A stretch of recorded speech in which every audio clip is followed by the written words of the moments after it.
Hello, community, and welcome back to another Keeping It Real with Dr. Anita podcast. I am your host, Dr. Anita Pillai Wilson, C-Suite Trusted Advisor, Board Director, and Diversity, Inclusion, and Belonging Strategy Consultant, helping members of the C-Suite and their teams reframe diversity conversations from difficult to different.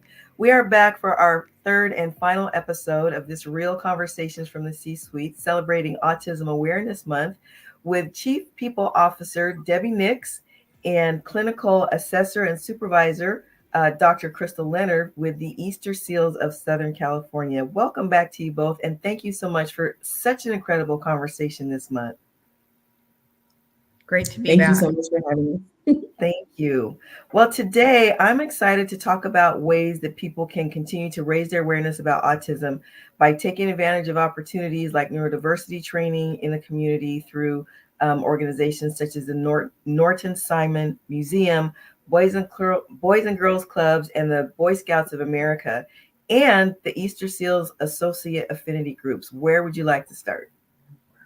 Let's start with the affinity groups. Okay. So I'd like to start out with that because there's opportunities. We weave this through not only with our associates, but as Crystal mentioned, we have our idea group, which focuses on our participants, our kids and families, really to help them get engaged and be able to have a voice and share experiences or challenges with our affinity groups, which we offer for families and caregivers in the community. So it's a great way to have that support and collaboration.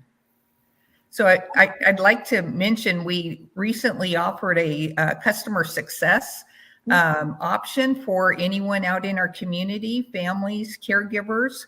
We have an 800 number, or it's 1-855-377-2411.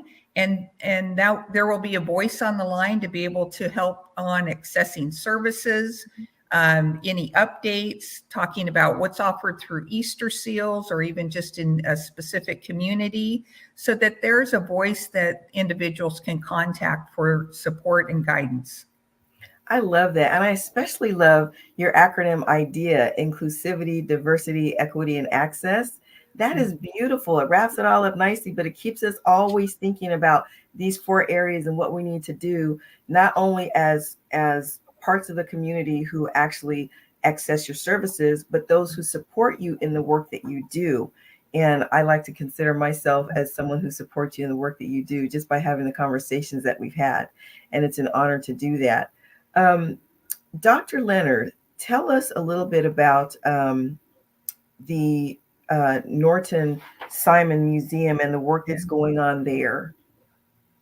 So something that is really big for us within the idea group is building these partnerships and being really intentional about that, because I would definitely venture to say in the very beginning of this, the goal is to say we have X amount of partnerships, right? But what we started doing is being very intentional about that, so that we can really provide training and education to the community in the way that is even more meaningful than just attending an event, right? Or just giving out these flyers and just giving out these gifts and things and resources.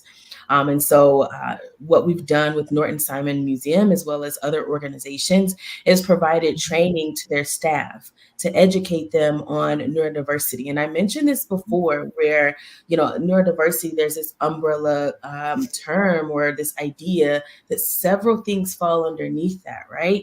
It's not just autism, right? It's that there's ADHD and other diagnoses that, it's maybe not as rare of a thing that someone has experienced, right? And so what we're doing is providing training that's specific to that location or that organization. So we went in and we were able to see Norton Simon Museum and be able to consult with their leaders and provide them very specific strategies that would help the visitors.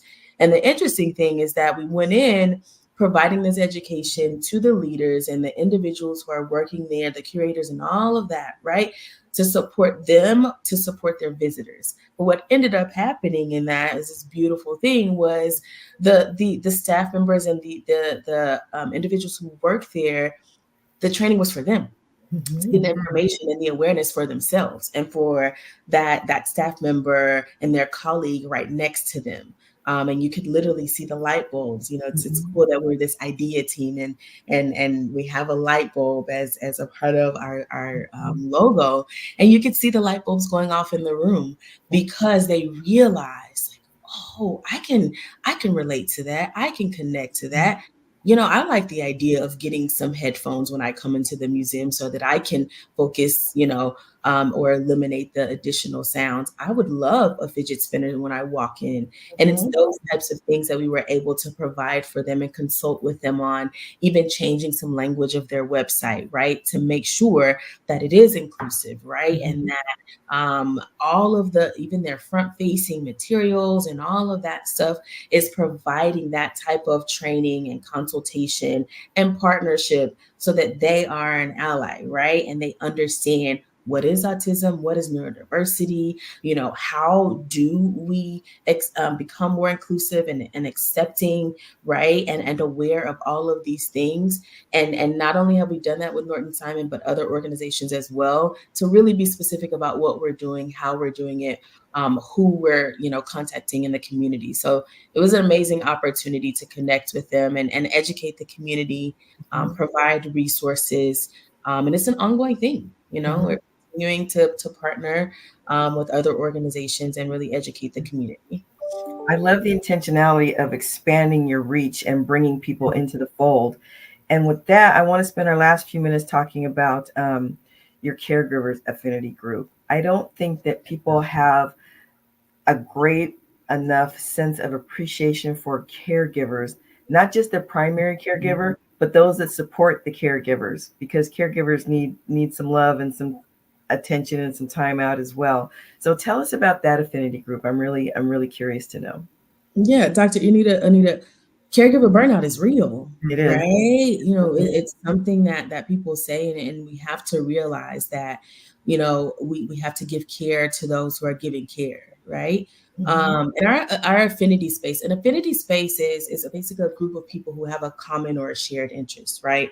Or a shared experience. And so the opportunity is basically to create this group that is a support. They have a shared purpose, right? And they're affirming one another. They're supporting one another. They're sharing their journey and their shared experience or their lived experience, so that there's a sense of belonging, right? And not only that, it's an opportunity to receive resources from others, right? And it's from the voices of those who are in the community, right? And so what Easterseals did was created affinity groups for caregivers, and they're actually run by caregivers. We have a board member for our Orange County group who is also a part of the autism community, who is the leader of that group. So although Easterseals says, here, this is what we have, I'm in the background, right? I'm taking notes so that we can develop resources that are needed for the community based on what they're saying in these affinity groups. And it's not them hearing from yet another clinician.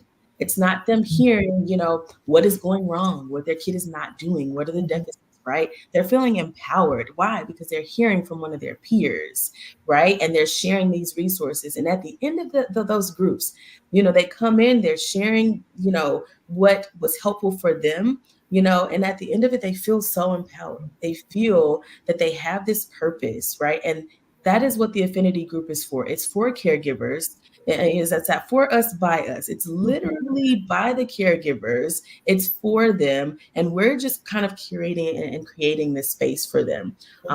And it's something that we do on a monthly basis. And although it's something that we have sent out and disseminated to our families of Easterseals, it's actually open to the community. And so it's free of charge. We do this virtually. The goal is to have this in person as well, because that's something that they have talked about, the caregivers, to be able to touch one another and get out of the world of Zoom that we've been in for so long, and be able to connect with other families and give a sense of connection for their children as well, and those who are affected. And so it's a really great opportunity for us to create this space, and that is what it is. And it's great because it is, as Debbie mentioned, we have these affinity spaces, affinity groups for our associates, right? Because it's creating this safe space of support for everyone. So I'm super excited about our caregiver affinity groups, and happy too that it's open to the community. That's something that's really big and not just limited to Easterseals families. What you've just described is an active demonstration of what Dr. Beverlyn Mendez, the COO of Easterseals Southern California, said when she was on the program 2 years ago. Nothing about us without us. And I think that's a great place to end this conversation.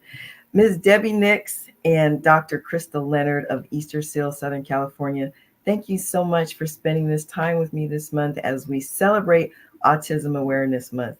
Community, I encourage you to go back and listen to this 3-episode series. It was amazing. And if you want to actively be a partner with Easterseals Southern California, please go to their website and click the link, and it says get involved.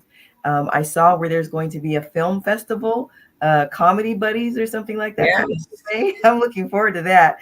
And I actually watched a couple of the videos. Please, community, there is so much more than meets the eye. And it's a personhood to be celebrated. And that was the whole point of having this discussion this morning. Thank you so much for joining us. Again, if you want to hear this conversation or the entire episode, the entire 3-part series, go to the website, dranita.com. On the landing page at the top, click the link that says Keeping It Real. And while you're there, check out my services and my resources. And please, especially for this month, get in the flow. Follow, like, and overshare these or any of my previous podcasts that help you reframe diversity in all its forms, from difficult to different. Until next time, this is Dr. Anita reminding you to stay blessed and keep it real.